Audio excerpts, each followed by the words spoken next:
السلام علیکم ورحمۃ اللہ وبرکاتہ.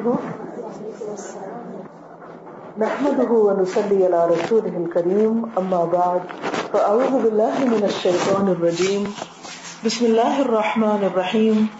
رب اشرح لي صدري ويسر لي امري واحلل عقدة من لساني يفقهوا قولي.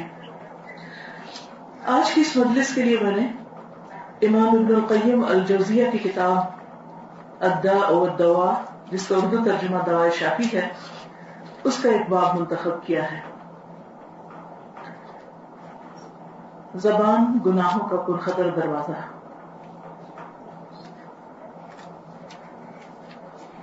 ابن القیم الجوزیہ کا نام تو آپ سب نے سنا ہوگا، لیکن آسانی کے لیے بتا دیتی ہوں کہ وہ امام ابن تیمیہ کے شاگرد اور امام ابن کثیر، جن کی مشہور تفسیر ابن کثیر ہے. قرآن مجید سے شغف رکھنے والا ہر شخص تفسیر ابن کثیر کو بہت اچھی طرح جانتا ہے. تو ابن کثیر جنہوں نے وہ تفسیر لکھی وہ ابن القیم الجوزی کے شاگرد ہیں. تو انسان یا اپنے استادوں سے پہچانا جاتا ہے یا پھر اپنے شاگردوں سے پہچانا جاتا ہے. تو یہ دو اعتبار سے بہت خوش قسمت ہے. تو اس سے آپ ان کی قدر و عظمت کا قدر و منزلت کا اندازہ لگا سکتے ہیں کہ کتنی عظیم شخصیت ہے. انہوں نے بہت سی کتابیں لکھی اور ایک ہی کتاب پڑھنے کے لائق. بیسیکلی یہ کتاب بھی روحانی اور قلبی بیماریوں کے علاج سے متعلق ہے. ہم سب بیمار ہوتے ہیں جسمانی طور پر، بخار، نزلہ، زکام، سر درد، کسی نہ کسی تکلیف سے ہر شخص گزرتا ہے. اچھی سے اچھی صحت رکھنے والا انسان بھی کبھی نہ کبھی ضرور بیمار پڑ جاتا ہے. تو جس طرح ہم جسمانی طور پر بیمار ہوتے ہیں، اسی طرح ہم قلبی طور پر یا روحانی طور پر بھی بیمار ہوتے ہیں. جسمانی بیماریاں چونکہ ہمیں بھی نظر آتی ہیں اور ہمیں دیکھنے والوں کو بھی نظر آتی ہیں، اس لیے ہم بیمار ہوتے ہی بہت فکر مند ہو جاتے ہیں اور اپنی اصلاح کے لیے یا علاج کے لیے کوشش کرتے ہیں. جبکہ روحانی بیماریاں، جیسے روح چھپی ہوئی ہے ہماری، تو روحانی بیماریاں ہمیں نظر نہیں آتی، ہمیں محسوس ہوتی ہیں لیکن ہم ان کو اگنور کرتے رہتے ہیں اور ان کا علاج نہیں کرتے. روحانی بیماریوں کے بہت سے اسباب ہیں جیسے جسمانی بیماریوں کے. روحانی بیماریوں میں عموماً جو چیز انسان کی روح کو بیمار اور کمزور اور لاغر کر دیتی ہے وہ انسان کے اپنے گناہ ہوتے ہیں، ہماری اپنی غلطیاں ہوتی ہیں. یہ ہو نہیں سکتا کہ ہم کوئی غلط کام کریں اور پھر اس کا اثر خود ہم پر نہ پڑے. بالکل ایسے ہی جیسے اگر کوئی شخص گندگی میں ہاتھ ڈالتا ہے تو یہ ہو نہیں سکتا کہ اس کے کپڑے یا اس کے جسم اس سے متاثر نہ ہو. اسی طرح جب ہم کوئی غلط کام کرتے ہیں، کوئی غلط بات زبان سے نکالتے ہیں تو پلٹ کر ہم پر آتی ہے.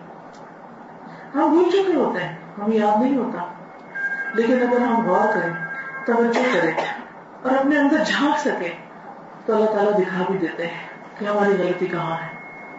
اور اگر انسان واقعی اپنی اصلاح کرنا چاہتا ہو تو اللہ تعالیٰ توفیق بھی دے دیتے ہیں اور انسان گناہوں سے معافی بھی مانگ لیتا ہے. تو روح کی بیماریاں انسان کے گناہوں کا نتیجہ ہوتی ہے، اور ان گناہوں میں بدن کے گناہ بھی ہوتے ہیں. کچھ گناہ انسان ہاتھوں سے کرتا ہے، کچھ آنکھ سے کرتا ہے، کچھ کان سے کرتا ہے. اور یہ سب کو پتا ہے کہ کان سے غلط چیز سننا، کسی کی غیبت سننا یا گانے سننا یا اس طرح کی چیزیں جو ہے انسان کے گناہوں میں اضافہ کرتی ہیں. آنکھوں سے انسان جب حرام چیزیں دیکھتا ہے، پاؤں سے اگر کسی غلط راستے پہ چلتے جا رہا ہے، ہاتھ سے اگر کسی پہ ظلم کیا، ان سب کو بھی ایک حصہ ہوتا ہے. لیکن سب سے زیادہ گناہ زبان کے ذریعے ہوتے ہیں. انتہائی خطرناک دروازہ ہے. اگر یہ کھل جاتا ہے تو پھر بچنا مشکل ہو جاتا ہے، کچھ نہ کچھ نکل ہی جاتا ہے. کبھی آپ نے دیکھا ہوگا نا کہ مرغیوں کا جیسے ایک وہ دروازہ بڑا بنا ہوتا ہے. مجھے یاد ہے بچپن میں ہم اپنی نانی کے گھر میں تھے تو انہوں نے مرغیاں رکھی ہوئی تھی، تو اس میں ایک طرف انڈا دینے کی بھی جگہ تھی. تو کبھی ہم سے کہتے کہ جاؤ انڈا نکال کر لاؤ. تو وہ دروازہ کھولنے کی دیر ہوتی تو باقی مرغیاں بھی باہر بھاگ کر نکلنے لگتی. تو اس میں بہت احتیاط کے ساتھ جیسے ہاتھ ڈال کے کوئی چیز اٹھانی ہے رکھنی ہے, بہت احتیاط کی ضرورت ہوتی ہے. یا کبھی آپ نے پرندے پالے ہوں گے, طوطے وغیرہ رکھے ہوں گے, تو اگر آپ ان کو کھانا یا پانی خاص طور پر اگر ڈالنے کے اندر تو ڈر لگتا ہے کہ کھلا تو یہ کچھ نہ کچھ اڑ جائے گا باہر. بالکل اسی طرح یہ جو اندر ہمارا پرندہ بیٹھا ہوا ہے نا, یہ ہر وقت باہر آنے کو تیار رہتا ہے. اور جو ہی انسان منہ کھولتا ہے, کبھی جانے اور کبھی انجانے, کبھی ہوش سے اور کبھی مدہوشی سے, ایسی باتیں منہ سے نکل جاتی ہیں جن پر ہم پھر ریگریٹ کرتے ہیں کہ نہیں نکلنی چاہیے تھی, یہ ٹھیک نہیں ہوا, اچھا نہیں ہوا. ضمیر بھی ملامت کرتا ہے, شرمندگی بھی ہوتی ہے. اچھا پھر اٹھتے ہیں, پھر کھلتا ہے, پھر ویسے ہی ہو جاتا ہے. تو زبان کو کنٹرول کرنا بہت ہی جان جوکھوں کا کام ہے. اس لیے ہم سب کو بارہا اس موضوع پر کچھ نہ کچھ بات کرتے سنتے رہنا چاہیے, تاکہ ہم اپنے آپ کو سنبھالے رکھیں اور گرنے پھسلنے اور چوٹ کھانے سے بچے رہیں. تو ابن القیم کہتے ہیں کہ زبان گناہوں کا پرخطر دروازہ ہے, خطرناک, ڈینجر زون. اس کی حفاظت یہی ہے کہ زبان پر پورا پورا قابو رکھا جائے, یعنی اس کو اپنے کنٹرول میں رکھا جائے, بلا ضرورت ایک لفظ منہ سے نہ نکالا جائے. جس بات کی واقعی ضرورت ہو وہ منہ سے نکلے. اب اس معیار پہ میں کہاں پورے اترتے ہیں؟ اگر ہم اپنی گفتگو کا جائزہ لیں اور کبھی آپ صرف خاموش ہو کر اپنے آس پاس ہونے والی باتوں کو سننا شروع کریں, اور اس وقت آپ دیکھیں کہ اس میں سے کتنی باتوں کی واقعی ضرورت نہیں ہوتی. ہم ہر وقت بولنے کو تیار رہتے ہیں, خصوصاً ہم خواتین, اور اس وجہ سے دوسرے کی بھی نہیں سنتے کہ دوسرا کیا کہہ رہا ہے. اتنا پیشنس ہی نہیں ہوتا. بس اس بات کا شوق ہوتا ہے کہ جو ہمارے دل میں آ رہا ہے وہ کوئی اور سن لے, اور پھر ایک ہی بات کو بار بار سناتے ہیں, حالانکہ اس کی بھی ضرورت نہیں ہوتی. تو اس لیے ابن القیم یہ تجویز کرتے ہیں کہ بلا ضرورت ایک لفظ نہ نکالو, وہی بات زبان سے ادا ہو جس میں انسان اپنا فائدہ دیکھے. جب کوئی شخص بات کرنے کا ارادہ کرے تو پہلے غور کرے کہ اسے اس سے فائدہ پہنچے گا یا نقصان. یعنی جو میں کہنے جا رہا ہوں, مثلا صبح سے میں سوچ رہی تھی کہ میں کون سا ٹاپک لوں, کبھی ایک چیز سوچتی, کبھی دوسری, کبھی تیسری. پھر مجھے خیال آیا کہ نہیں, بہتر ہے کہ, اور میرے خیال یہ ٹاک میں چوتھی بار شاید دے رہی ہوں, اور آپ سے زیادہ اپنے آپ کو سناتی. جب میں بولتی ہوں تو میں ایک ایک چیز اپنے اوپر رکھ کے دیکھ رہی ہوتی کہ کیا میں یہ کر رہی ہوں یا نہیں. تو ابن القیم کہتے ہیں کہ انسان جب کچھ بولنے لگے تو دیکھے کہ اس میں کچھ فائدہ بھی ہے یا نہیں. فائدہ نظر نہ آئے تو خاموشی اختیار کر لے. اگر فائدہ ہو تو پھر سوچے کہ اس طرح کہنا فائدہ مند ہے یا اس سے بہتر کچھ اور بھی ہے, یہ بات زیادہ اچھی ہے یا کچھ اور بات اس وقت کروں. یہ بھی چوائس تو ہمارے اپنے پاس ہے نا, ہم جو چاہیں کسی وقت میں بولیں.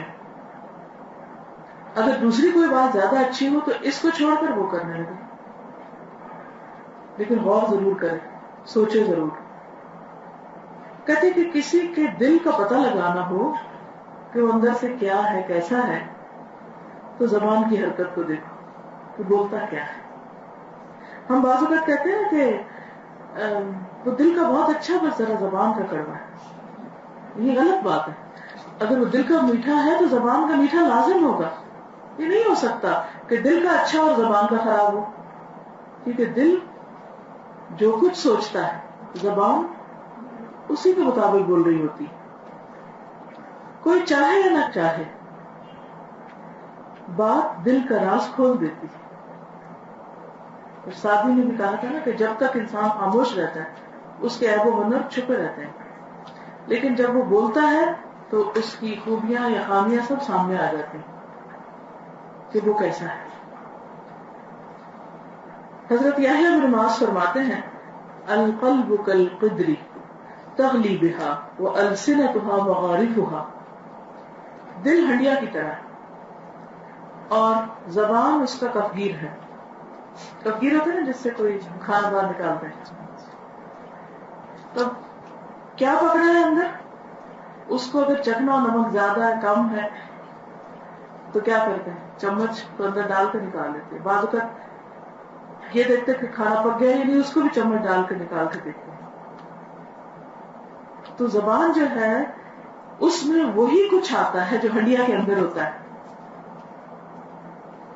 یعنی زبان دل کا چمچہ ہے، جو اندر ہے وہی باہر آئے گا اور وہی سلپ کرے گا. حتیٰ کہ آپ دیکھیں کہ اگر میٹھا پکڑو تو فضا میں خوشبو بھی میٹھی ہوتی ہے اور طرح کی ہوتی ہے. حلوہ پکڑا دور سے پتہ چل جاتا ہے.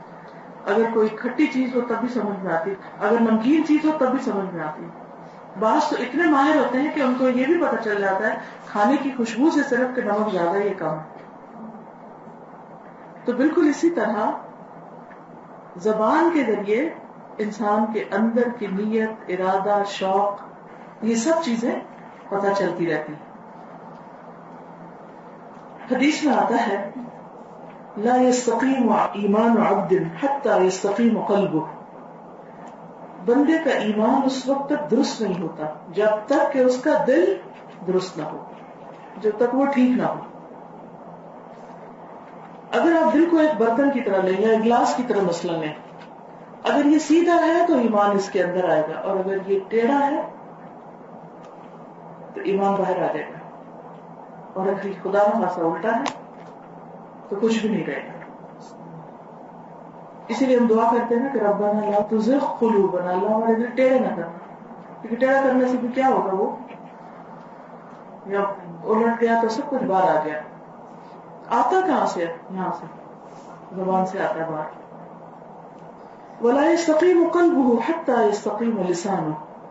جب تک بندے کا قلب درست نہ اس کا ایمان درست نہیں، اور جب تک اس کی زبان درست نہ اس کا قلب درست نہیں. گویا دونوں اینڈ سے انسان اگر غلط بات بولتا ہے تو اس کا اثر دل پہ جاتا ہے، اور آپ نے دیکھا ہوگا کہ پھر دل کی کیفیت بدلنے لگتی ہے. اگر انسان بہت فالتو فضول میں باتیں کرے تو کبھی نہیں ہو سکتا کہ اس کے بعد اس کا دل خوش ہو.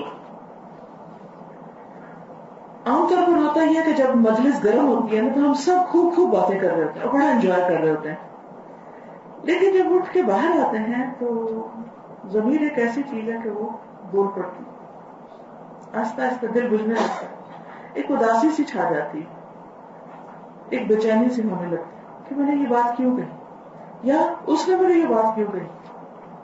بعض اوقات ہم نے کیا تھی، بعض اوقات کسی اور کی ہمیں ڈسٹرب کر رہی تھی، کسی کا کوئی روڈ کامنٹ، کسی کی کوئی نیگیٹو بات، کسی کی کوئی غیبت کسی اور دوسرے تیسرے بندے کی. تو یہ سب چیزیں جو ہیں یہ انسان کے اندر کو ڈسٹرب کر دیتی ہیں، اس کے ایمان کو ہلا دیتی ہیں، اس کو خراب کر دیتی ہیں. رسول اللہ صلی اللہ علیہ وسلم سے کسی نے پوچھا کہ لوگ زیادہ تر جہنم میں کس چیز کی وجہ سے جائیں گے، یعنی لوگوں کے دوزخ میں جانے کی کیا وجہ ہوگی، کون سی چیز لے جائے گی ان کو. آپ نے فرمایا الفم والفرج، دو چیزیں، زبان اور شرمگاہ، ان دو کا غلط استعمال. ایک مرتبہ حضرت معاذ نے رسول اللہ صلی اللہ علیہ وسلم سے دریافت کیا کہ یا رسول اللہ صلی اللہ علیہ وسلم، وہ کون سا عمل ہے جس سے بندہ جنت میں داخل ہو اور جہنم سے بچ جائے. آپ نے خاص اصولی اور عمودی یعنی بیسک پلرز بتانے کے بعد فرمایا کف علیک، کہا زبان کو پکڑ کے کہا کہ تم اپنی زبان کو روک کے رکھو، اس کو قابو میں رکھو. حضرت معاذ نے عرض کیا یا رسول اللہ صلی اللہ علیہ وسلم، کیا جو باتیں ہم بولتے ہیں، جو باتیں ہم کرتے ہیں، ان پر بھی پکڑ ہوگی، ان کی بھی پوچھ ہوگی؟ کیونکہ ہمارے ہاں عام طور پر عمل کس کو کہتے ہیں؟ ایکشن کیا ہوتا ہے؟ کچھ کرنا، کہ انسان ہاتھ سے کچھ کرے، پاؤں سے چلے، فزیکلی کچھ کرے. ہم عام طور پر زبان کی حرکت کو عمل نہیں سمجھتے، جبکہ زبان کی حرکت بھی عمل ہے. تو آپ نے ان کو تاکید کی کہ اپنی زبان کو اپنے قابو میں رکھو، پکڑ کے رکھو، روک کے رکھو. فرمایا ثقلت کا امک یا معاذ، تیری ماں تجھے روئے اے معاذ. لوگ زبان ہی سے منہ کے بل جہنم میں پھینکے جائیں گے، اس کی وجہ سے دوزخ میں جائیں گے. فرمایا ناک کے بل یا منہ کے بل. حقیقت یہ ہے کہ انسان بہت سی چیزوں کو غلط سمجھتا ہے. مثلا چوری کو غلط سمجھتا ہے، زناکاری کو لوگ بہت بڑا جرم سمجھتے ہیں، ہر ایک اس کو غلط کہتا ہے، بہت بری بات. اسی طرح کسی کو مارنا، شراب خوری، یہ ساری چیزیں ہم کہتے ہیں کہ بہت بڑے گناہ. لیکن زبان سے جو گناہ ہوتے ہیں ان کے بارے میں ہمیں احساس ہی نہیں ہوتا عام طور پر. جھوٹ بولنا، غیبت کرنا، کسی کو برا بھلا کہنا. بعض اوقات ایسا بھی ہوتا ہے کہ ایک انسان جس کی دینداری کا بہت چرچا ہوتا ہے، بڑا نیک، متقی، پارسا، ظاہری اس کی حالت جو ہے وہ بڑے نیک دیندار لوگوں کی سی ہوتی ہے، اور گھر گھر اس کی دینداری کا بڑا چرچا ہوتا ہے، ہر کوئی بڑی اس کی تعریف کر رہا ہوتا ہے، لوگ اس کی طرف دیکھ رہے ہوتے ہیں کہ کیا دیندار انسان ہے. لیکن اس ساری ظاہری نیکی کے باوجود بعض اوقات وہ ایسی بات زبان سے نکالتا ہے کہ اس کی وجہ سے اللہ تعالیٰ اسے اتنا دور پھینک دیتے ہیں جتنا مشرق و مغرب کا فاصلہ ہے. اللہ تعالیٰ اس سے ناراض ہو جاتے ہیں. وہ ایک بات اس کے سارے عمل کو ضائع کر دے. کس قدر ہم سب کو ڈرنے کی ضرورت ہے. ہماری ساری کوشش کیا ہوتی صرف ظاہری ریچولز کے اوپر نا، کہ نماز ٹھیک ہو، ٹھیک، بہت اچھی بات ہے، ہونی چاہیے، حجاب ٹھیک ہو، ہونا چاہیے، لیکن یہ ٹھیک ہو ہم پھر بھول جاتے ہیں. اور حق بات یہ ہے کہ جب ہم کچھ بول رہے ہوتے ہیں اس وقت ہمیں پتہ نہیں چلتا ہم کیا کہہ رہے ہیں، اتنے بے خیالی میں باتیں کرتے ہیں، یاد ہی نہیں رہتا کیا کہا. اور جب کر چکتے پھر خیال آتا ہے اوہ یہ تو نہیں کہنا چاہیے تھا، کیونکہ ضمیر سے اندر سے بتاتا ہے، گٹ فیلنگ ہوتی ہے نا.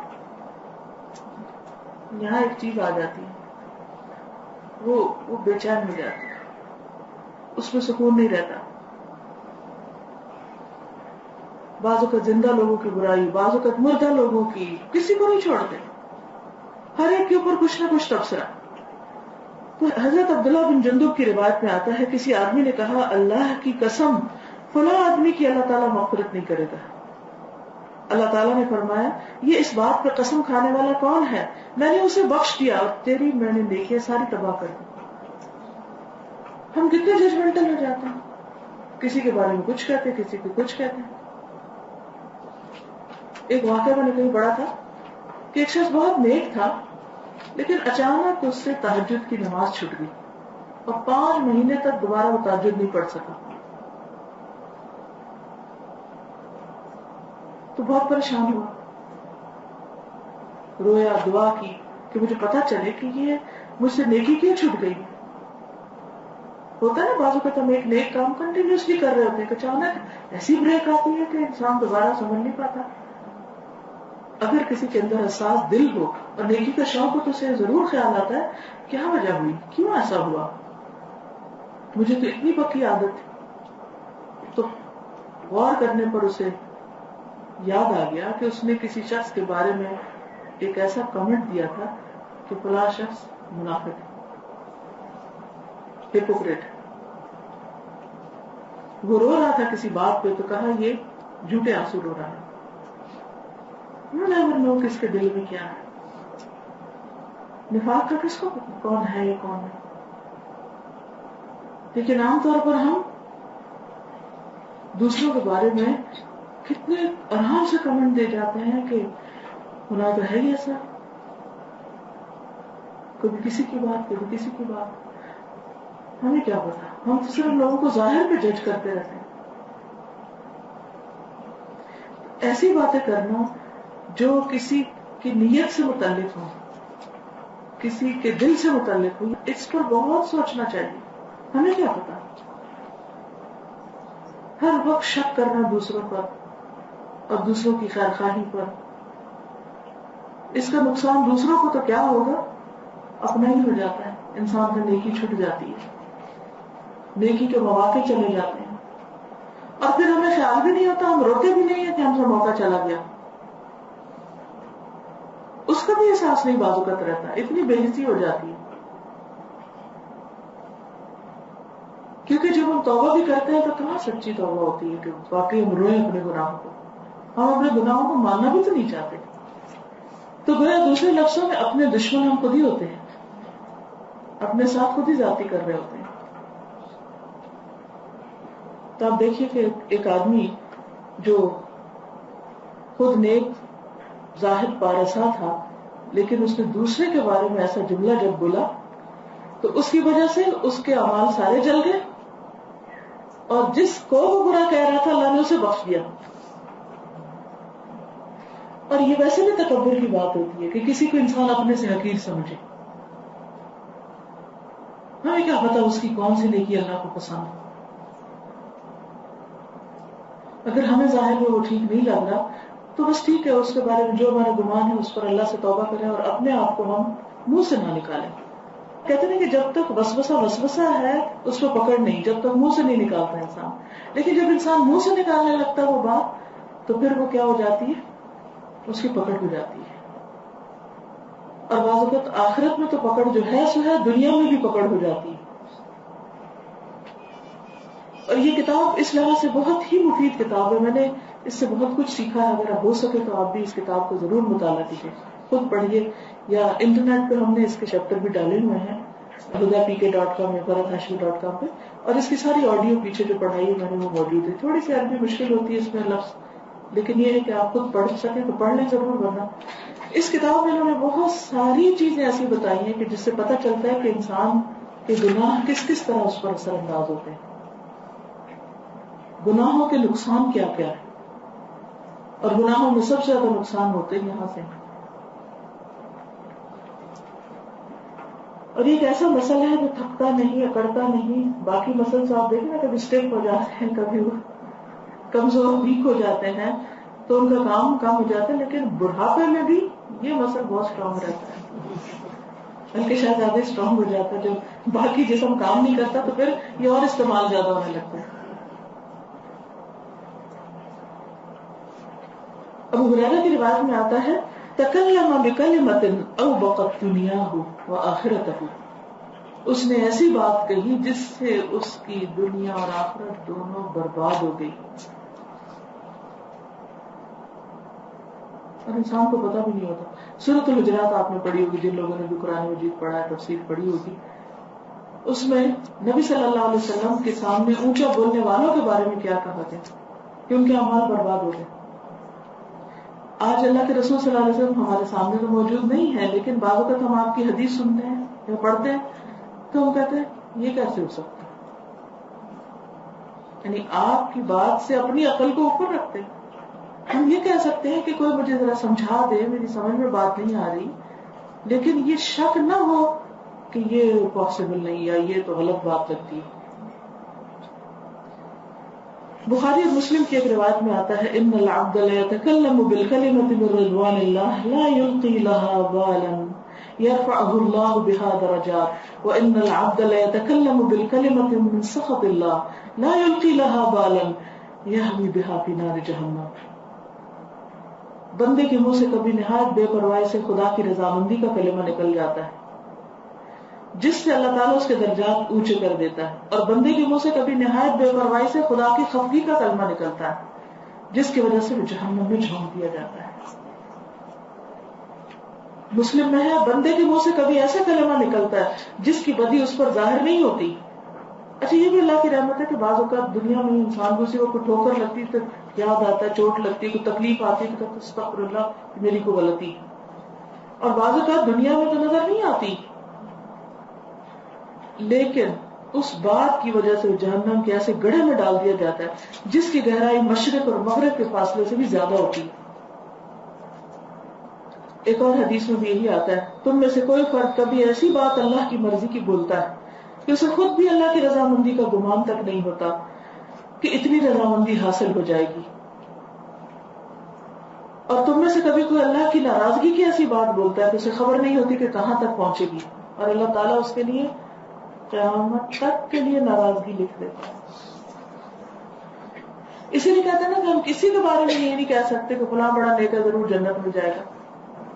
یہ فلاں بڑا خراب ہے ضرور جہنم میں جائے گا، ہمیں کیا پتا اس کا انجام کیا ہونے والا ہے، آخر کہاں لگنے والی ہے۔ سب نیک لوگ اپنے انجام کے بارے میں ہمیشہ فکر مند رہے، وہ کبھی بھی آرام سے نہیں بیٹھے، کبھی بھی انہوں نے یہ نہیں سوچا ہم نیک ہو گئے، ہم بہت اچھے ہو گئے، وہ ہر وقت یہی سوچتے رہتے اچھا یعنی کون سی ایسی غلطیاں ابھی باقی، تو دعائیں کرتے کہ اللہ ہم کو ہماری غلطیاں دکھا دے، اصلاح کی توفیق دے دے۔ علقمہ کہتے ہیں کہ بلال بن حارث کی اس حدیث نے مجھے کتنی ہی باتوں سے روک دیا۔ کون سی حدیث؟ انس سے مروی ہے رضی اللہ عنہ کہ ایک صحابی کے انتقال پر کسی نے کہا تمہیں جنت کی بشارت، جیسے ہم کیا دیکھتے ہیں قرآن جنتی، نبی صلی اللہ علیہ وسلم نے سن لیا تو فرمایا اولا تدری لعلہ تکلم لا یعنیہ او بخل بما لا ينقصہ، تمہیں کیا خبر شاید اس نے لایانی بات کی ہو جس سے اسے کچھ کمی نہ پڑتی ہو، یعنی اس نے کوئی لایانی بات کی ہو یا جس چیز سے اسے کچھ کمی نہ پڑتی اس سے بخل کیا ہو، دی نہ ہو۔ تو دو چیزیں یہاں انسان کی پکڑ کا سبب ہے، ایک لایانی فضول بات ہے، بیکار باتیں جن کا کوئی فائدہ ہی نہیں، بولے جاؤ بیکار، دوسرے ان چیزوں کو ہولڈ کرنا جو کسی کی ضرورت ہو سکتی ہے مگر اپنے پاس بیکار ہے۔ ایک دن ہمیں پتہ نہیں کہ کس کو ضرورت ہے، اور ایک ہوتا ہے ہمیں پتہ چل جاتا ہے کہ کون ضرورت مند ہے، اور پھر انسان روکے رکھتا ہے حالانکہ اس سے کچھ فائدہ نہیں اس روکنے سے، اس کا اپنا بھی کچھ نہیں بن رہا ہوتا۔ اس حدیث کو امام ترمذی نے حسن کہا ہے۔ ایک اور روایت میں آتا ہے کہ غزوہ احد میں ایک جوان شہید ہو گیا، اس کی لاش اس حالت میں ملی کہ اس کے پیٹ پہ بھوک کی وجہ سے پتھر بنا ہوا، ماں نے دیکھا اس کے منہ کی مٹی پوچھنے لگی، کہا بیٹا تمہیں جنت مبارک۔ یہ سن کر رسول اللہ صلی اللہ علیہ وسلم نے فرمایا وما یدریک لعلہ کان یتکلم فیما لا یعنیہ ویمنع ما لا یضرہ، تمہیں اس کا کیا حال معلوم، شاید اس نے کوئی غیر ضروری بات کی ہو یا جس سے اسے نقصان نہیں پہنچا تھا اس سے ہاتھ روک دیا ہو، یعنی دیا نہ ہو، کہ جس کے دینے سے اس کا کچھ گھٹتا نہیں، کچھ کمی نہیں ہوتی، کوئی نقصان نہیں ہوتا، یا یہ کہ لا یعنی بات، یہ جو لا یعنی باتیں ہیں وہ یہ باتیں ہوتی کہ جس سے کسی کو کچھ فائدہ نہیں ہے، دنیا کا نہ آخرت کا۔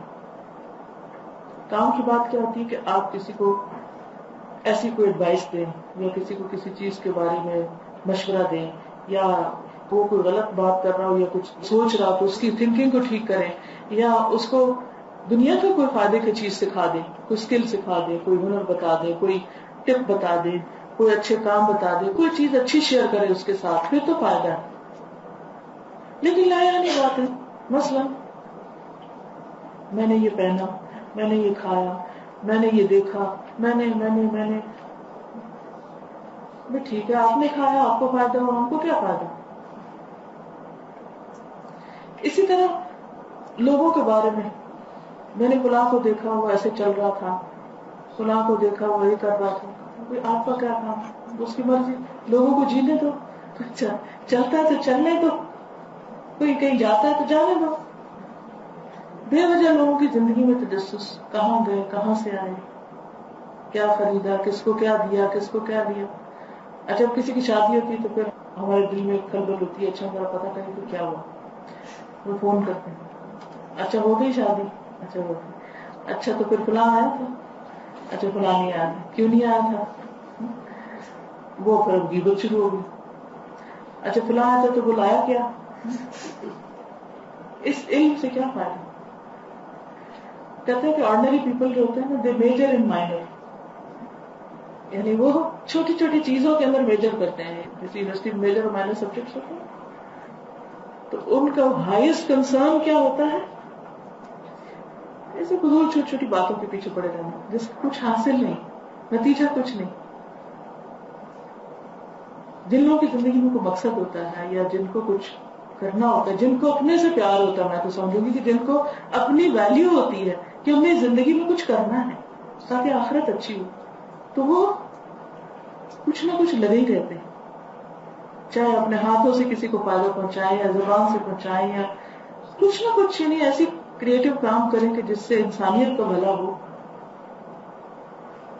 ایک اور حدیث میں آتا ہے جو آدمی اللہ اور آخرت کے دن پر ایمان رکھتا ہے اسے چاہیے کہ اچھی بات کہے ورنہ چپ رہے.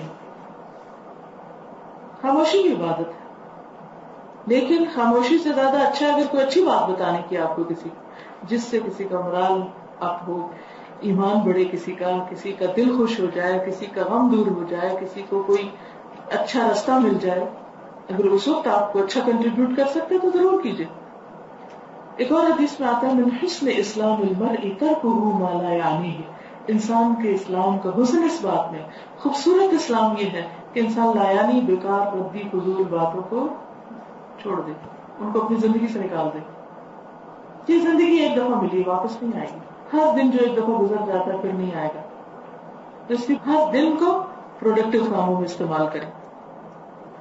حدیث میں آتا ہے کل کلام ابن آدم علیہ الا امر بالمعروف ونہی عن المنکر او ذکر اللہ عز وجل، آدمی کی ہر بات اس پہ بوجھ ہے، یعنی جو بولتا نا اس کے اوپر وبال ہی پڑتا ہے، سوائے اس کے کہ اچھی بات کا حکم دے، بری بات سے روکے اور اللہ کا ذکر کرے. یہ اچھی بات کرنا جو ہے وہ اس کے لیے فائدہ مند ہے، ورنہ وہ اس کے نامہ اعمال میں بوجھ جمع ہوتا رہے گا. ایک اور حدیث میں آتا ہے کہ بندہ جب صبح کرتا ہے تو جسم کے سارے اعضاء زبان کے آگے ہاتھ جوڑتے ہیں کہ خدا کے لیے ہمارے معاملے میں اللہ سے ڈرو، تم سیدھی رہی تو ہم سب بھی سیدھے رہیں گے، اگر تم بگڑی تو ہم بھی بگڑ جائیں گے، تمہاری وجہ سے ہماری شامت آئے گی. تو بہت سے نیک لوگوں کے بارے میں آتا ہے کہ وہ اپنے دن کا حساب کرتے تھے، کتنے اچھے کام کیے اور کتنے برے کیے. بعض اوقات ہم اپنے اچھی باتوں کو تو خوب دہراتے رہتے ہیں، میں نے فلاں کی مدد کی، فلاں کی خدمت کی، اس کے اتنے کام آیا، اس کا یہ کیا، وہ کیا، اس کو اتنا دیا، اس کا یہ کیا. لیکن جو اپنی غلطیاں ہوتی ہیں وہ ہم نہیں یاد رہتے، ان کا ہم خود حساب نہیں رکھتے. بعض اکابر علم کے بارے میں آتا ہے کہ وفات کے بعد ان کو دیکھا گیا، انتقال کے بعد خواب میں، تو ان سے پوچھا گیا کیا معاملہ ہوا تمہارے ساتھ. ایک نے جواب دیا صرف ایک بات کی وجہ سے ابھی تک معلق ہوں، میرے منہ سے نکل گیا تھا کہ بارش کی کسی ضرورت ہے. بارش ہو رہی تھی، ہم کتنی دفعہ کہتے ہیں آج بارش کی کیا ضرورت ہے. اس پر مجھے کہا گیا کیا سمجھ کر تم نے یہ کہا تھا؟ اپنے بندوں کی مصلحتوں کو میں خود خوب اچھی طرح جانتا ہوں، اللہ کو پتا ہے کہ کب بارش ہونی چاہیے، کتنی ہونی چاہیے، کہاں ہونی چاہیے، کہاں نہیں ہونی چاہیے. مجھے کچھ یاد پڑتا کہ جیسے بارش کے اوپر کوئی ایسا کوئی شعر دیا ہے کہ کہیں اور جا کے برسو.